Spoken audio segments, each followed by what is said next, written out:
Madam President, I would like to ask you about your last trip to Russia.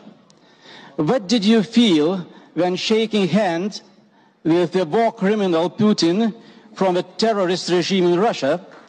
What especially mandated you, who especially mandated you to represent the IPU, and what benefit did this visit bring to democracy and not to Russian propaganda?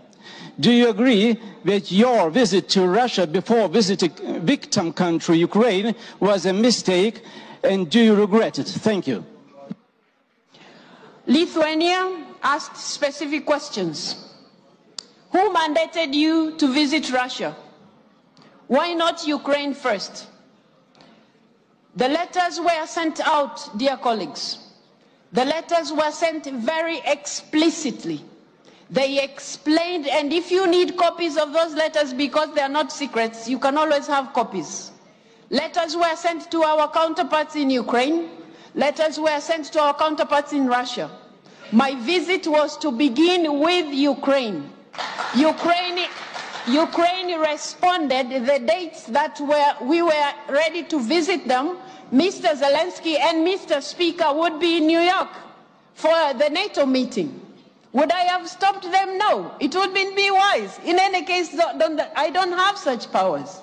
Now, because the meeting of BRICS was taking place, would I stop going to Russia because Ukraine is not ready to receive me because of time?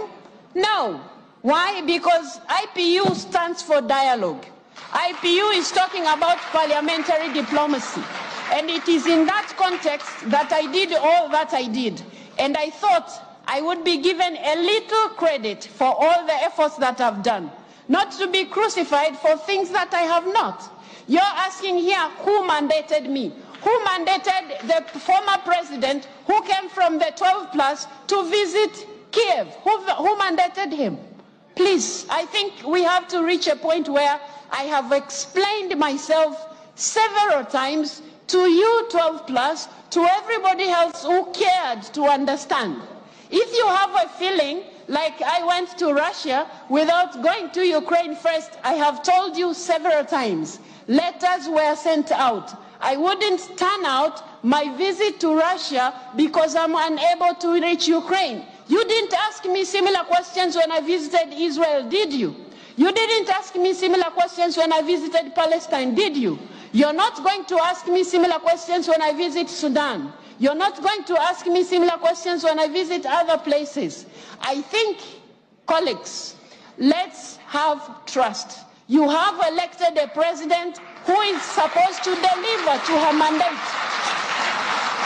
You have elected a president who is supposed to deliver to her mandate, and I think you are dealing with me unjustifiably, which is not fair to anybody.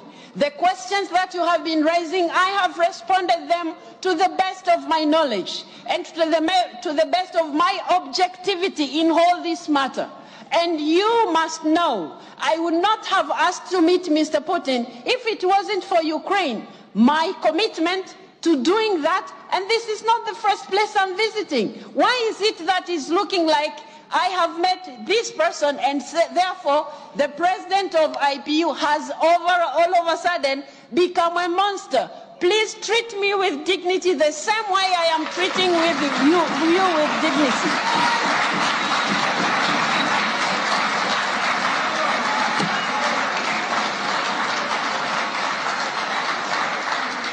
I will at all times advance parliamentary diplomacy. I will at all times give respect to the ideals of IPU, but I request you members to also accept I'm not God, I'm not an angel, I'm only human, I'm doing what is possible within my powers. The president of the task force has just informed you, and I have been repeating myself in this respect. I was requested by the task force to do what I did. What did I do wrong? I was supposed to sit back and tie my hands and say there's nothing we can do as IPU. That will not be doing justice to the women and children of Ukraine who are suffering. That wouldn't be fair to the mandate that you have given me. Give me a chance to lead this institution according to the ideals that we stand for. Not to crucify me just because I come from some country. Some of you maybe feel like we are still colonized in the mind. No. No, we are not. No, we are not. So please, let's respect each other. I'm doing the best that I can, and that is exactly what I'll do. That is my commitment to you. I will keep doing that. Thank you very much.